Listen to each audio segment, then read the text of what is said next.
17 సంవత్సరాల నుంచి ట్రోఫీ కోసం వెయిట్ చేయడం మామూలు విషయం కాదు. ఓపికతో పాటు ఎంతో మంది చేసిన ట్రోలింగ్స్ని తట్టుకోవడం, ఆ తర్వాత ఆ ట్రోఫీ కోసం ప్రతి సంవత్సరం ఆశలు పెట్టుకోవడం, ఆ టీం పైన నమ్మకం ఉంచి సపోర్ట్ చేయడం, అయినా కానీ ప్రతిసారి ఆర్సీబీకి ఓటమి తప్పలేదు.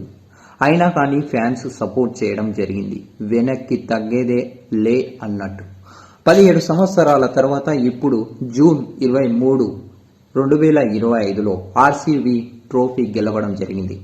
విరాట్ కోహ్లీ ఐపీఎల్లో ఏ ట్రోఫీ గెలవకున్నా తాను కింగ్ అనిపించుకున్నాడు. కానీ ఈరోజు తన చేతిలో ట్రోఫీ ఉంది. భువనేశ్వర్ కుమార్, జితేందర్ శర్మ మ్యాచ్ చేంజ్ చేశారు. ఆర్సీబీ టీం చరిత్ర సృష్టించింది.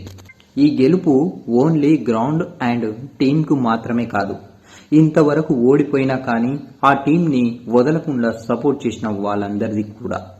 ఇప్పుడు ఆర్సీబీ గెలిచింది. ఓన్లీ ట్రోఫీ మాత్రమే కాదు, సపోర్ట్ చేసిన వాళ్ళ విలువ, కొన్ని కోట్ల మంది పెట్టుకున్న నమ్మకం.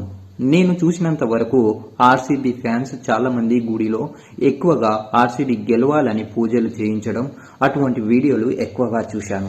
అయితే ఇలాంటి ఫ్యాన్స్ మీరు కూడా అయి ఉంటే ఈ వీడియోని షేర్ చేసి కింద ఆర్సీబీ అని కామెంట్ చేయండి.